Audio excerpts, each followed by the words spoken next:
আসছি, আপনাদের ছাড়া আরও অনেক অনেক দেখছি আমি। আচ্ছা। তো আপনার বিশ্বস্ত মনে হয়ে আসা। তো আলহামদুলিল্লাহ যেরকম মনে হইলো কাজ দেখে, আলহামদুলিল্লাহ ভালো হবে। আমি অনারেট অফিসার আসাদ, আচ্ছা। বর্তমানে র্যাবে কর্মরত আছি। আচ্ছা। তো এই বাচ্চার মুসলমানি নিয়ে বেশ চিন্তিত ছিলাম অনেকদিন। ৮ বছর হয়ে গেছে, এবার করাইতেই হবে। তো স্কুল আচ্ছা। বন্ধ না থাকলে সুযোগ নেই। আচ্ছা। সেক্ষেত্রে আ আমি প্ল্যান করছি যে এই মাসে এই সময়টা করব।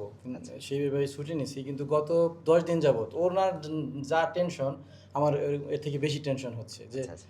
কিভাবে এটা স্বাভাবিকভাবে শেষ করব। আচ্ছা। তো সেই ক্ষেত্রে একটা অপশন খুঁজছিলাম। আল্লাহর রহমতে আ এই আপনার Facebook বলেন বা YouTube বলেন, এই মিডিয়ার মাধ্যমে জানতে পারছি। আপনাদের ছাড়া আরও অনেক অনেক দেখছি আমি। আচ্ছা। তো আপনার বিশ্বস্ত মনে হয়ে আসা। তো আলহামদুলিল্লাহ যেরকম মনে হইলো কাজ দেখে, আলহামদুলিল্লাহ ভালো হবে। তো আমাদের যে ওয়াদাগুলা ছিল ব্যথামুক্ত, সেলাইমুক্ত, রক্তপাতবিহীন, এগুলা কি আপনি পাইছেন কিনা? না, তেমন ব্যথা তো পায়নি। ও তো ব্যথা পাইলে কান্না করত। বেবি তো কান্না করেনি। আচ্ছা। তো হচ্ছে যে ব্যথা পায়নি। ব্লিডিং হয়েছিল কিনা? না, ব্লিডিং হয়নি। কোনো ব্লিডিং, আমি তো সামনে দাঁড়ানো। আচ্ছা, যাক। তো ওভারঅল আপনি মুসলমানি পুরাটা দেখার পরে কি সন্তুষ্ট মনে হয় আপনার? আমি স্যাটিসফাই। তো আপনার মতো যারা এরকম এয়ারফোর্সে কর্মরত আছে বা র্যাবে কর্মরত আছে, তারা কি এখানে নির্দ্বিধায় আসতে পারে কিনা? আমি মনে করি আসতে পারে। তারপরও ব্যক্তিগত এটা যার ব্যক্তিগত, তো আচ্ছা। আমি আচ্ছা। মনে করি যে আসা যায় এটা। আচ্ছা। আচ্ছা।